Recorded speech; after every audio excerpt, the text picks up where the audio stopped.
Salam əziz şagirdlər, bugün ümumi tarixdə 5-ci dərsimizi keçəcəyik. Dərsimizin adı isə Qədim Yunanıstan və Makedoniya adlanır.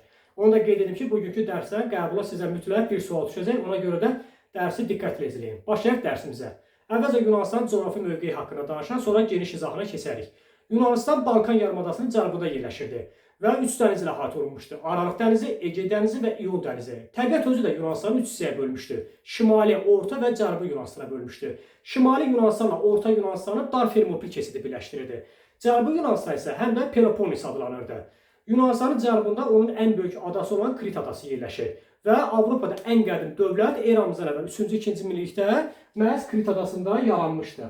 Avropada ən qədim dövlət eramızdan əvvəl 3-2 minilliklərdə məhz Krit adasında meydana gəlmişdi. Kritlilər əkinçilik, maldarla yanaşı balıqçılıqla da məşğul olurlar, çünki adada yaşayırlar.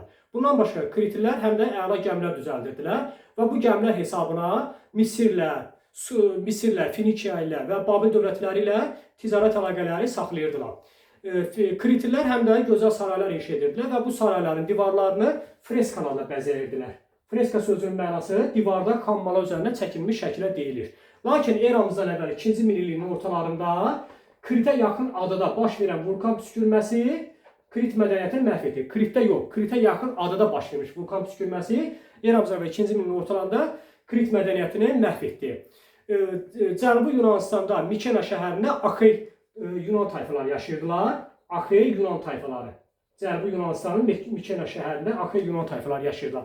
Həmin bu Mikenalılar Kritlilərdən çox şey öyrənmişdilər. Hətta onlar qayaları çaparaq burada sərdabələr düzəldirdilər və bunlarda Təpəgöz qurğuları adlandırırdılar. Bunu biz Azərbaycan tarixində keçmişik. Naxçıvanda, Gədəbəy, Arıqlar kəndində də Təpəgöz qalalar mövcuddur.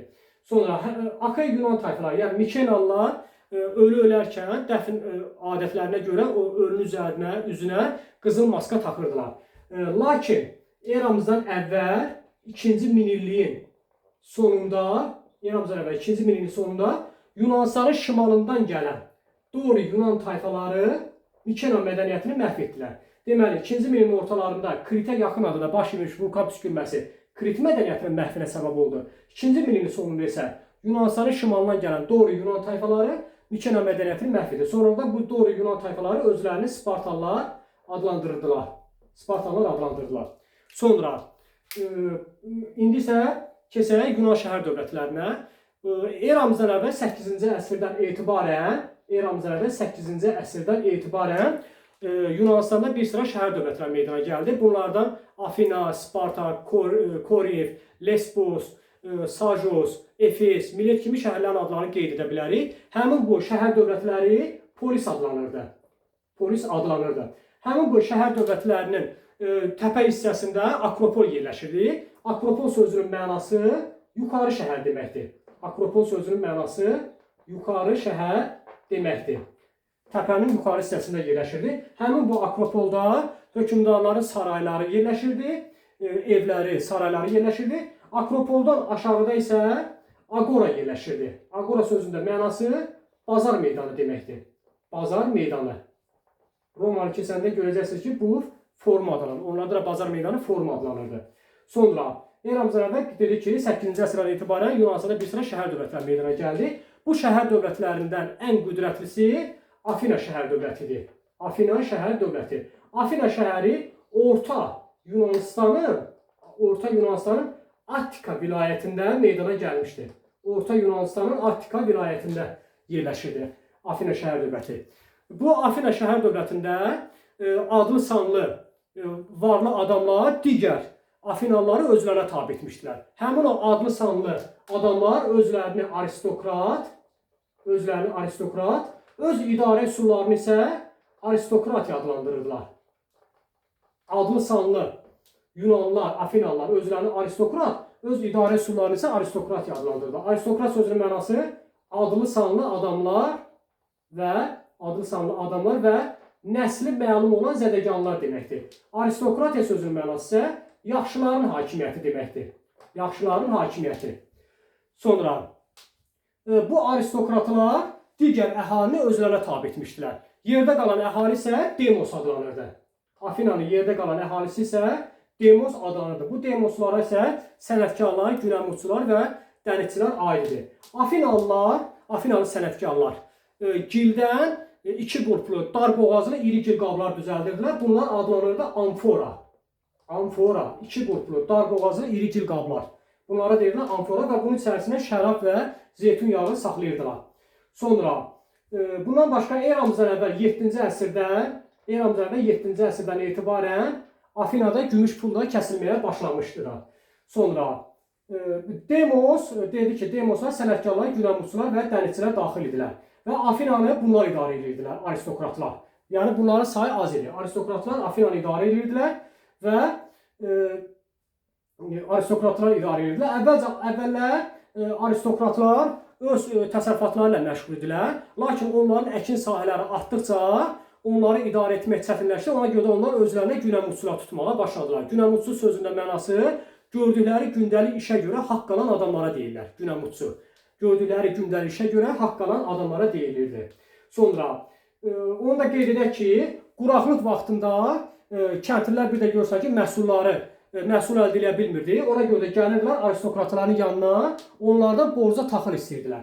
Və həmin aristokrat da aparırdı həmin o kəndlinin həyətində, yəni Demosun həyətində bir borc daşı qoyurdu. Və bu borc daşının üzərində 3 dənə cümlə yazılırdı. Kəndlinin kimdən, nə qədər borc aldığı və nə vaxt qaytarılacağı yazılırdı. Əgər kəndli dediyi vaxtda borcu qaytara bilmədikdə, ailəsi ilə birlikdə qula çevrilirdi. Borc daşının üzərində nələr yazılırdı? Kəndlinin kimdən, nə qədər borc aldığı və nə vaxt qaytarılacağı. Bu sözlər yazılırdı borc daşının üzərində. Sonra eramızdan əvvəl 7-ci əsrdən etibarən Afinada bütün məsələləri eramızdan əvvəl 7-ci əsrdən etibarən Afinada bütün məsələləri Ağsaqqallar Şurası həll edirdi. Ağsaqqallar Şurası. Burasına diqqətlə qulaq asın, çünki sizi testlərdə əsas bu yerlərdə çaşdıracaqlar. Eramızdan əvvəl 7-ci əsrdən etibarən Afinada bütün məsələləri Ağsaqqallar Şurası həll edirdi. Həmin bu Ağsaqqallar Şurasının tərkibi isə aristokratlardan ibarət idi. Və onların verdiyi qərarların hamısı aristokratların həm həyatını, həm də əmlakını qoruyurdu. Hətta burada həmin bu ağsaqqalların verdiyi qərarlar o qədər qəddar qərarlar verirdilər ki, ən kiçik səhvə görə ən ağır cəzanı verirdilər. Və bu qərarlar, həmin bu qərarlar aristokrat Drakon tərəfindən tərtib olunduğuna görə buna Drakon qanunları deyirdilər. Drakon qanunları deyirdilər, aristokrat Drakon tərəfindən tərtib olduğuna görə. Ancaq əhali, bayaq qeyd etdiyim kimi, qanunlar o qədər sərt idi ki, əhali deyirdi ki, bu qanunlar mürəkkəblə deyil, qanla yazılmışdır. Çünki ən kiçik səhvə görə ən ağır cəza verirdilər, hətta təqsirkarı ölümə belə məhkum edirdilər. Və artıq zaman keçdikcə aristokratlarla Demos arasında münasibətlər kəskinləşməyə başladı. Çünki Demos sayı çox idi, aristokratların sayı az idi. Aristokratlarla Demosun mübarizəsi kəskinləşdi. Demos aristokratlardan 3 şeyi tələb edirdi. Birincisi, Demos aristokratlardan 3 şeyi tələb edirdi. Birincisi, borcların ləğv edilməsini. İkincisi, kəndlilərə torpaq payının verilməsini və üçüncüsü, Afinanın idarə edilməsində iştirak etmək. Afinanın idarə edilməsində iştirak etmək. Çünki Afinanı kimlər idarə edirdi? Aristokratlar. Bu üç şeyi Demos aristokratlardan tələb edirdi. Borcların ləğv edilməsini, o borc daşını, kəndlərə torpaq payı verilməsini və Afinanın idarə edilməsində iştirak edilməsini. Və xalq üsyanından qorxan aristokratlar Demosa güzəşə getməyə məcbur oldular. Çünki bunların sayı az idi. Bilirdilər ki, Demos üsyan qaldırsa, bunların həm özünü öldürəcəklər, həm də ki, bütün yığdıqları var dövləti əllərinə çıxacaq. Ona görə də üsyandan qorxduğuna görə, Demosun üsyandan qorxduğuna görə aristokratlar güzəşə getməyə məcbur oldular. Və eramızdan əvvəl 594-cü ildə aristokrat Solon islahatlar keçirməyə başladı. Aristokrat Solon islahat keçirməyə başladı. Solon islahatları. Aristokrat Solon islahat keçirir. Bu aristokrat Solon islahatları bunlardır. Kəndlilərin borcları ləğv edildi. Borca görə qul edilən Afinalılar azad edildi. Afinalıların gələcəkdə də borca görə qula çevrilməsi qadağan edildi. Bir də dördüncü şərt o idi ki, taxıl və digər zəruri məhsulların ölkədən xaricə ixracı qadağan edildi. Solonun bu dörd islahatı bunlardır. Afinalıların borcları ləğv edildi. borca görə qul edilmiş Afinalılar azad edildi. Afinalıların gələcəkdə də borca görə qula çevrilməsi qadağan edildi və taxıl və digər zəruri ərzaq məhsullarının ölkədən xaricə ixracı qadağan edildi. Solon islahatları bunlar idi.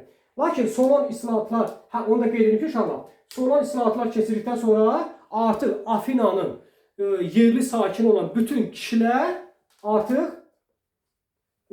Afina vətəndaşı hüququnu aldılar.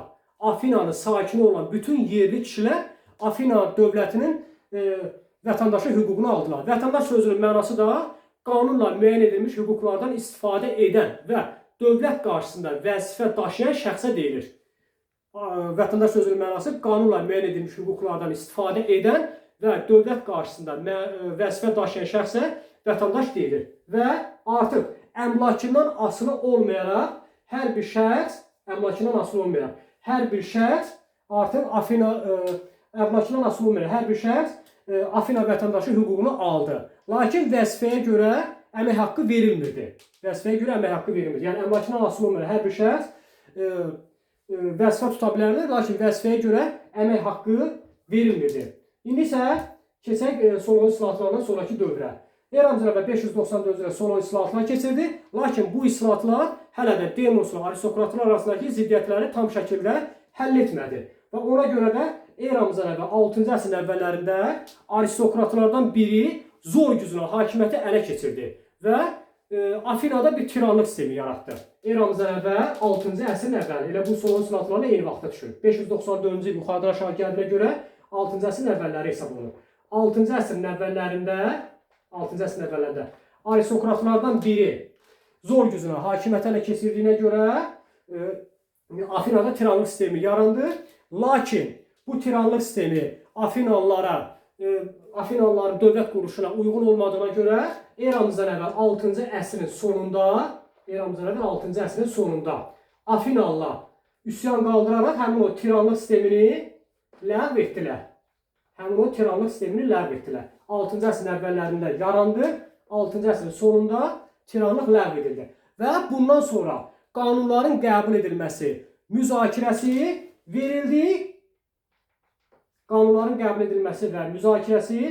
verildi. Xalq yığıncağı.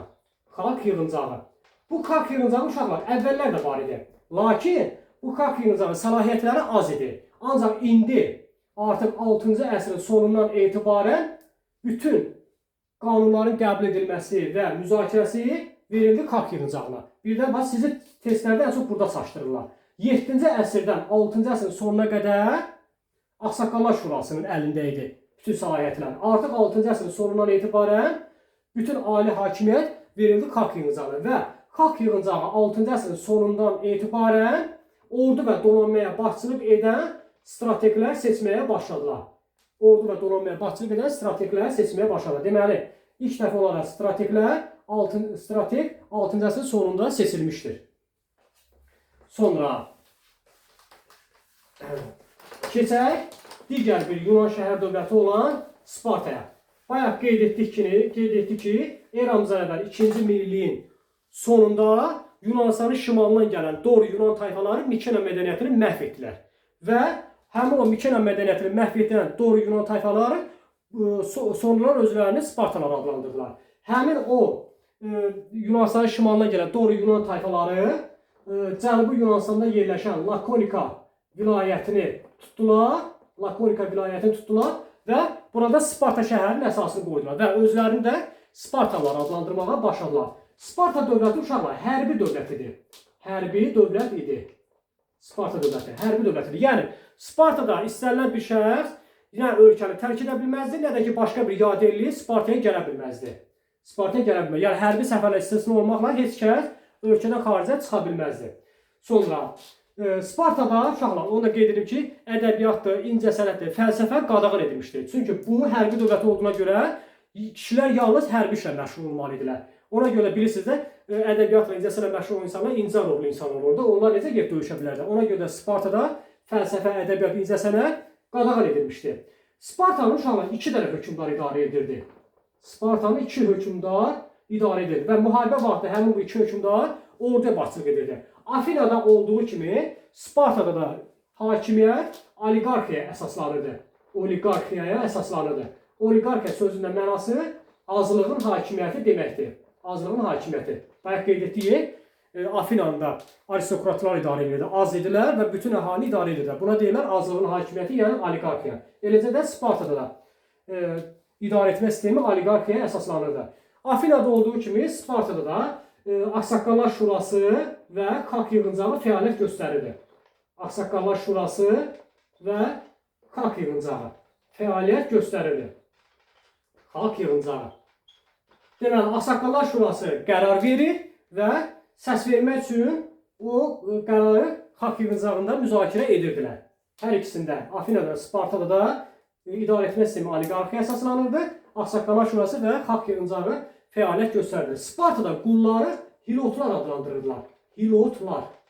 Qulları hilotlar adlandırırdılar. Lakonik danışıq ifadəsi də Spartalara aiddir. Lakonik danışıq. Yəni, qısa danışıq, yəni Lakoniyadakılar kimi. Yəni, o dövrdə oğul əskər gedəndə anası deyirdi ki, ya qalxanla ya da qalxanın üstündə. Yəni, sağ-salamat gəlsən, qalxanınla gəl. Yox, ölsən, cənazən qalxanın üstündə gəlsin. Və Spartalılarda qalxanı, döyüş vaxtı qalxanı itirmək rüsvaçılıq hesab edilirdi. Rüsvaçılıq hesab edilirdi. Sparta haqqında uşaqlar bu qədər. İndi isə keçək Yunan koloniyaları haqqında. Eramızdan əvvəl 8-ci, 6-cı əsrlərdə, eramızdan əvvəl 8-6-cı əsrlərdə, eramızdan əvvəl 8-6-cı əsrlərdə Yunan şəhər dövlətləri getdilər digər ərazilərdə də məskunlaşmağa və burada özlərinin koloniyalarını yaratdılar. Koloniya sözünün mənası da bir ölkənin vətəndaşının gedib digər ölkədə saldığı şəhərə koloniya deyilir. Eramızdan əvvəl 8-6-cı əsrdə Yunanlılar getdilər digər ərazilərdə özlərinin koloniyalarını saldılar. Və bu Yunanlıların öz torpaqlarını tərk etməsinin də 3 dənə səbəbi var idi. Birincisi, əhalinin sayının artması, 2, əkin sahələrinin azalması, 3, ticarətin inkişafı. Bu 3 səbəbə görə Yunanlılar öz ərazilərini, öz ölkələrini tərk edirdilər. Əkin sahələrinin azalması, ikincisi, əkin sahələrinin azalması, əhalinin sayının artması, çünki əhalinin sayı artdıqca ərazi də balaca, ona görə öz ərazilərini tərk edir. Və üçüncüsü, ticarətin inkişafı. Bu səbəblərə görə öz ərazilərini tərk edirdilər. Əvvəlki dərslərdən keçmişik və bilirik ki, Yunanlılar özlərini ellinlər, vətənlərini isə Ellar adlandırırlar. Yəni, Yunanlılar digər ərazilərdə yaşasalar da öz vətənlərini unutmurdular. Orada da özlərini Yunan kimi hesab edirdilər. Və həmin bu Yunan koloniyalarını əsasən ümumi bir adət-ənənə, yazı, dil, yazı və dil bu üçü ümumi qayda edir. Və Yunanların özlərinin də yazıları olmuşdu və sonradan bu yazılar hesabına Latin və Kiril yazıları meydana gəlmişdi. Sonra Yunan koloniyaları haqqında da onu da qeyd edir ki, həmin bu Yunanlar Qara və Aralıq dənizi sahillərində bir sıra koloniyalar saldılar.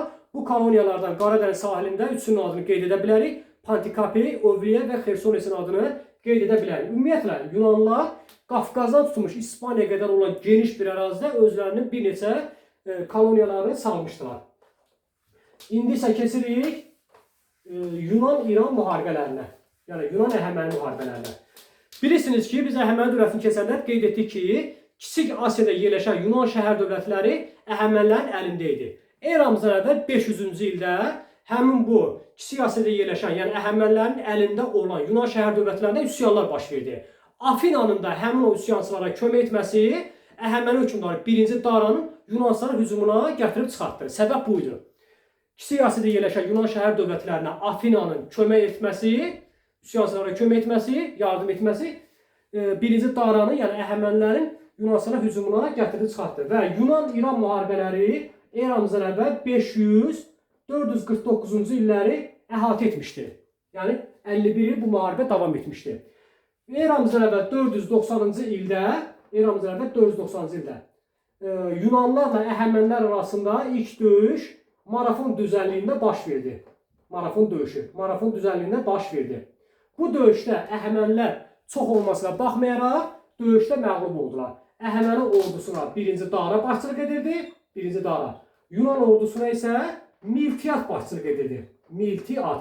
Onu da qeyd edək ki, Bu döyüşdə Yunanlar qalib gəldi və Yunan döyüşçülərindən biri bu qələbə xəbərini Afinaya çatdırmaq üçün 42 kilometr məsafəni qaçmış və qələbə xəbərini çatdırdıqdan sonra ürəyə partlayıb ölmüşdü və marafon qaçışı da həmin o döyüşçünün şərəfinə adlandırılmışdı. Eramızdan əvvəl 486-cı ildə 1-ci Dara öldü və hakimiyyətə onun oğlu Xerxes gəldi. Xerxes atasının Yunanistanı işğal etmək niyyətini həyata keçirmək istədi. Ona görə də eramızdan əvvəl 486-cı ildə Əhəməni hökmdarı Xerxes Yunanistana hücum etdi. Əvvəlcə Şimali Yunanistana hücum etdi.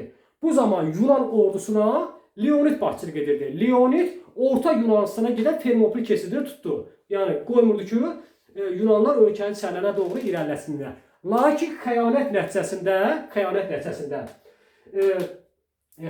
nəticəsində Yunanlar bu döyüşdə məğlub oldu. Çünki bir nəfər dağ cığırlarına İranları öyrətmişlər və onlar da həmin o dağ cığırlarına keçərək Yunan ordusunun mühasirəyə almışdı. Ona görə də Leonid Spartalılardan başqa bütün döyüşçülərin geri çəkilməsini əmr etdi və 300 Spartalı ilə birlikdə Leonid qeyri-bərabər döyüşdə Əhəmənilərlə vuruşdu və özü də bu döyüşdə həlak oldu. Bu döyüşün adı Fermopil döyüşü idi. Fermopil döyüşü. Əhəməni ordusuna Xerxes başçılıq edirdi. Xerxes. Yunan ordusuna isə Leonid başçılıq edirdi. Hətta bu döyüş haqqında bir kino da çəkilib. Kinonun adı isə 300 Spartalıdır. Yəni baxmanızı tövsiyə edirəm. Və bu döyüşdən sonra hətta onu da qeyd edim ki, Xerxes öz elçisini Leonidin yanına göndərmişdi. Onu qorxutmaq üçün deyir ki, bizim oxlarımız günəşin qabağını kəsəcəkdir. Leonid isə ona cavab olaraq bildirmiş ki, nə olar, kölgədə vuruşarıq. Və bundan sonra Əhəməni ordusu ölkənin sərhədinə doğru hərəkət etməyə başladı və eramızdan əvvəl 486-cı ildə Yunanlarla İran ordusu arasında Salamin dəniz döyüşü baş verdi. Eramızdan əvvəl 486-cı ildə Salamin dəniz döyüşü baş verdi. Bu döyüşdə Yunan ordusuna Femistokl başçılıq edirdi. Femistokl kitabınızda yoxdur, əvvəlki kitablarda var idi, indi çıxarıblar. Bu döyüşdə Yunan ordusuna Femistokl başçılıq edirdi. Onu da qeyd edim ki, Yunan hərbi gəmiləri Triyera adlanırdı. Yunan hərbi gəmiləri çox balaca idi və İran gəmiləri isə çox geniş idilər və ona görə də bunlar cəhd sürətlə hərəkət edərək İran gəmiləri yanlarına deşirdi və onların bəziləri suda batırdı, bəziləri isə sualtı qayıqlara ilişib, sualtı qayıqlara dəyib məhv olurdu İran gəmiləri. Bu döyüşdə Əhəməni donanması məğlub oldu. Əhəməni donanması bu döyüşdə məğlub oldu. Sonra eramızdan əvvəl 479-cu ildə isə bunlar arasında sonuncu döyüş baş verdi. Eramızdan əvvəl 479. Bu döyüşün adı isə Plateya döyüşüdür. Və bu döyüşdə də, Plateya döyüşündə də Yunan ordusu Əhəmənilərə qalib gəldi. Lakin dəniz döyüşləri daha 30 il davam etdiyinə görə Yunan şəhər dövlətləri öz aralarında bir ittifaq yaratdılar. Bu ittifaqa isə Afina dəniz ittifaqı deyirdilər. Və 449-cu ildə Yunan-İran müharibəsi Yunanların qələbəsinə başa çatdı və onlar arasında bir sülh müqaviləsi bağlandı.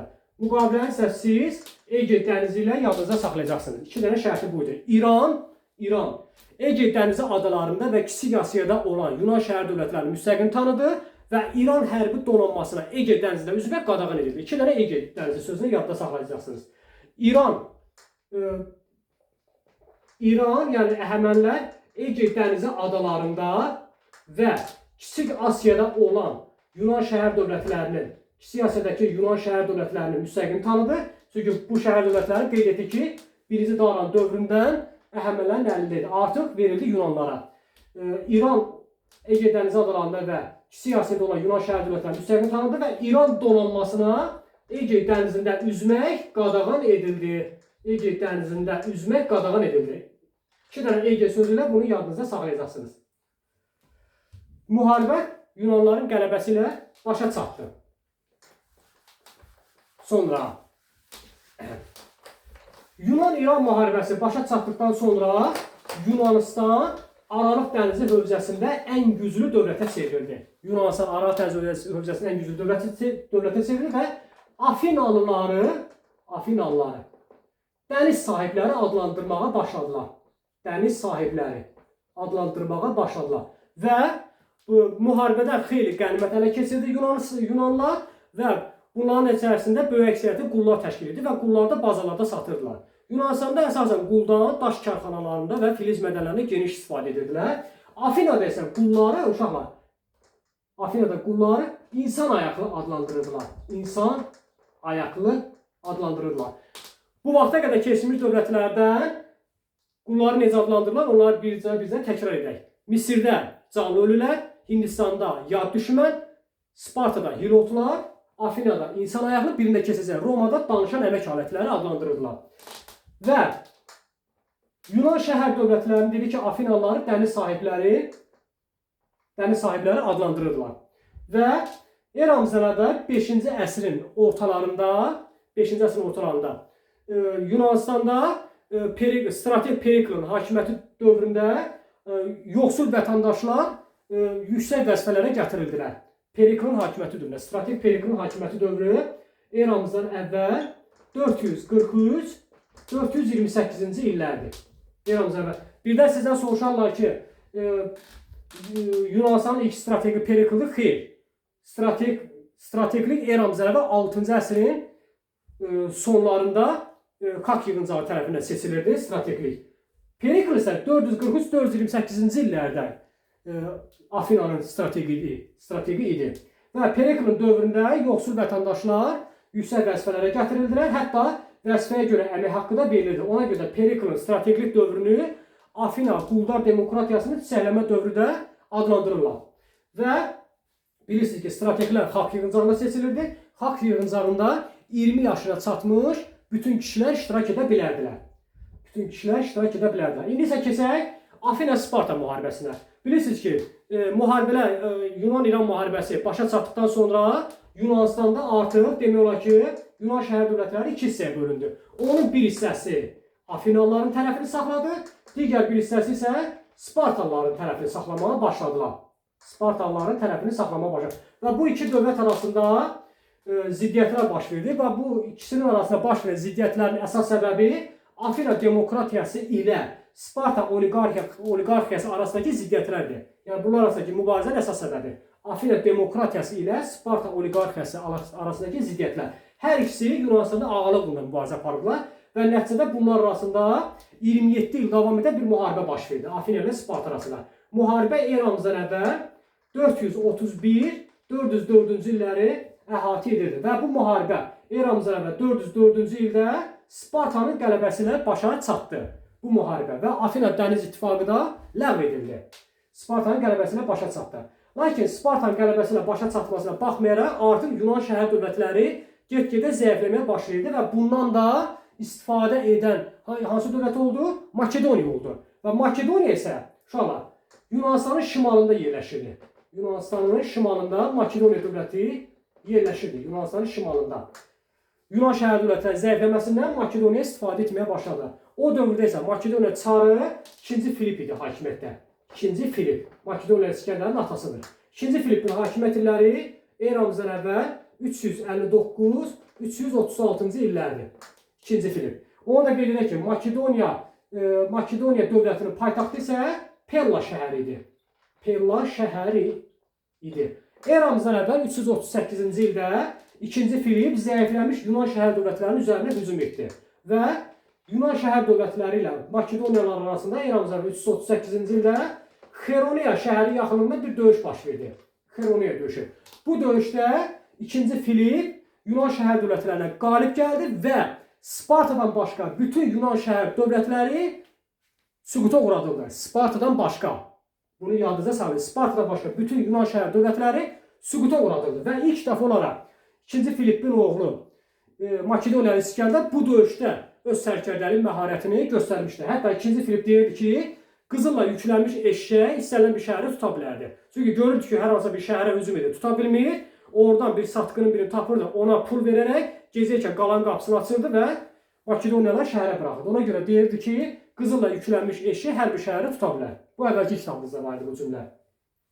Və eramızdan əvvəl 336-cı ildə 2-ci Filip öldürüldü. Hakimiyyətə onun oğlu Makedoniyalı İskəndər gəldi. 20 yaşında Makedoniyalı İskəndər hakimiyyətə gəldi. İskəndərin hakimiyyət illəri 336-323-cü illərdir. Makedoniya İskəndər hakimiyyətinə. Makedoniya İskəndər hakimiyyətə gələn kimi ilk öncə şərqə doğru hücum etdi. Əvvəlcə o Misirə hücum etdi və Misir döyüşsüz, uşaqlar bax qeyd edən, Misir döyüşsüz İskəndərə tabe oldu və Misir kahinləri İskəndəri Tanrı Fion adlandırmağa başladılar. Və Makedoniyalı İskəndər Misirdən sonra Mesopotamiyaya doğru hücum etdi. Təbii ki, burada Əhəməni dövləti ilə qarşılaşacaqdır və eramızdan əvvəl 331-ci ildə bunlar arasında həlledici döyüş Qavqamela şəhərinin yaxınlığında oldu və bu döyüşdə Makedoniya İskəndər Əhəməni hökmdarı 3-cü Daraya qalib gəldi. 3-cü Darada qaçdı getdi və yolda dostu 5 tərəfdən öldürüldü və 330-cu ildə Əhəmənilər dövlətinin varlığına son qoyuldu. Bundan sonra Makedoniya İskəndər, bunu keçmişik, eramızdan əvvəl 327-ci ildə Hindistana hücum etdi. Hindistanın Hind sahilə qədərki olan ərazilərini tutdu, lakin ölkənin sərhədlərinə doğru irəliləyə bilmədi, çünki əsgərləri yorulmuşdu, ona görə döyüşü davam etdirmək istəmirdilər. Ona görə İskəndər geri qayıtmaq məcburiyyətində qaldı. İskəndərin ölümündən sonra onun imperiyası parçalandı və yerində Misir, Suriya və Makedoniya padşahlıqları yarandı. Misir, Suriya və Makedoniya padşahlıqları. Misirdə Ptolemeylər sülaləsi hakimiyyətə gəlmişdir. Suriyada bilirsiniz, bunun İskəndərin sərkərdəsi Selevk tərəfindən Selevkilər dövləti yaranmışdır. Bir də Makedoniya padşahlıqları parçalanmışdır. Makedoniya dövlətinin paytaxtı Perla şəhəridir. İmperiya çevrildikdən sonra dövlətin paytaxtı Babil şəhəri oldu. Babil şəhəri.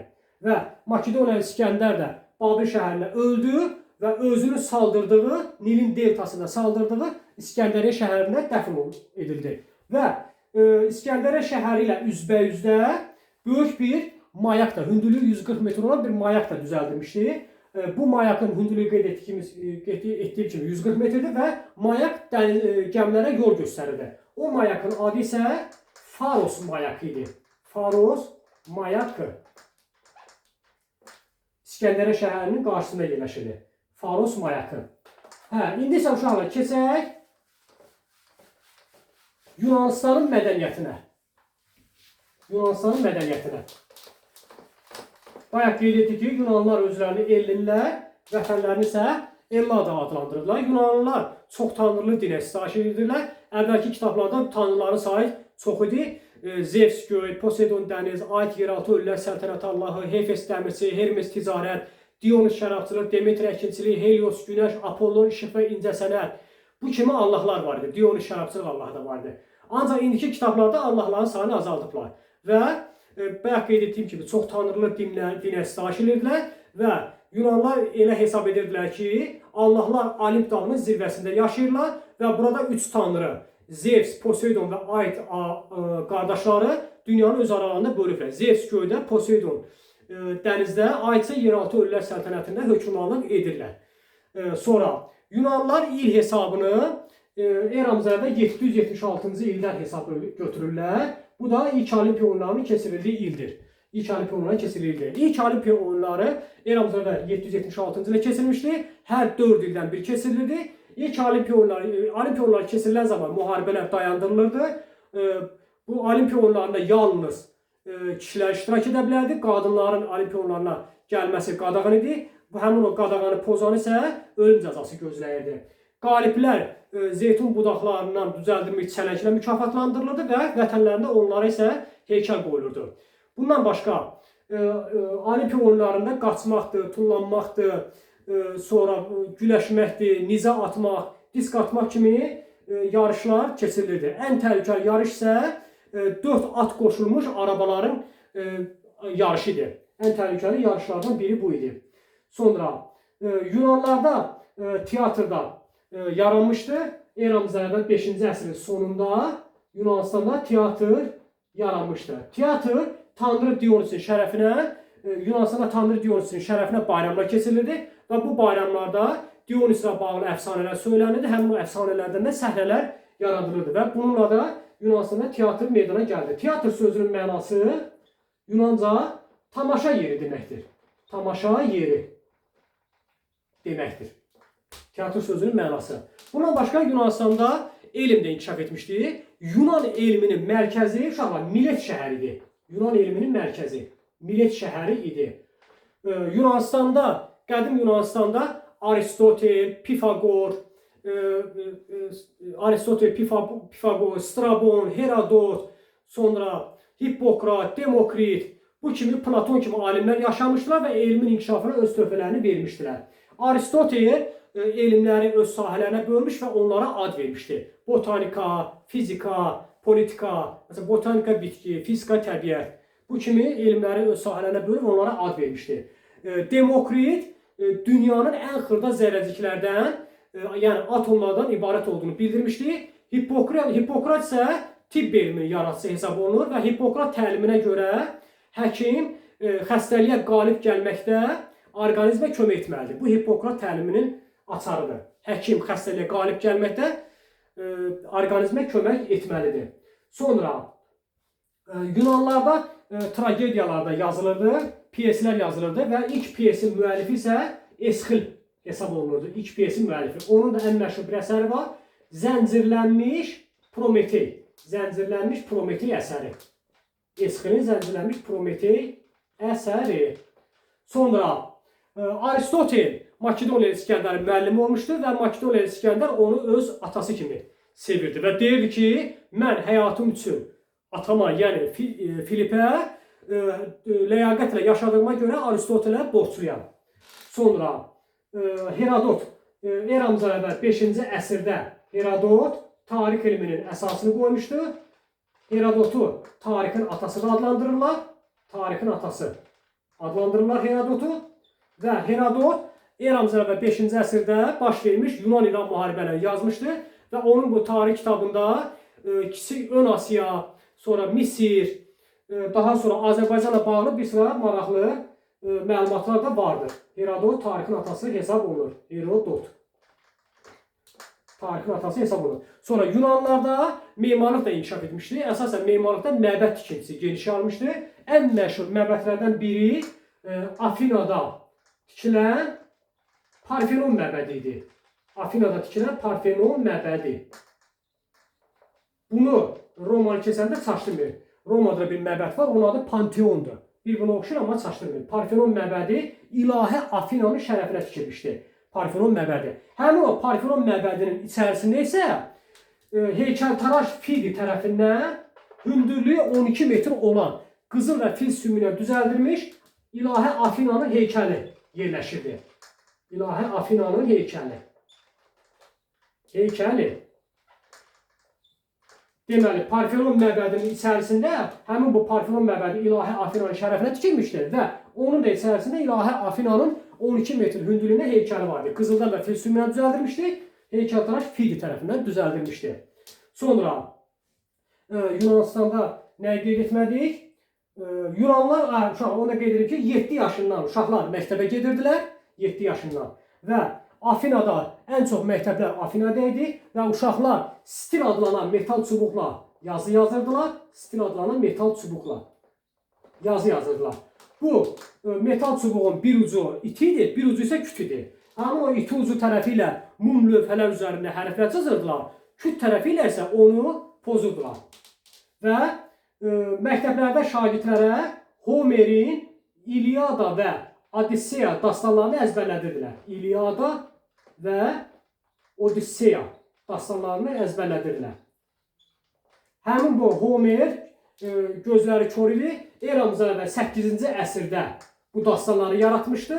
Eramızdan əvvəl 8-ci əsrdə İlyada və Odisseya dastanlarını yaratmışdı və 2 əsr ağızdan ağıza keçdikdən sonra eramızdan əvvəl 6-cı əsrdə yazıya alınmışdır. 6-cı əsrdə yazıya alınmışdır. Sonra demək olar ki, uşaqlar Yunanistan haqqında bu qədər. Diqqətlə dərsimizi oxuyursunuz. Sağ olun.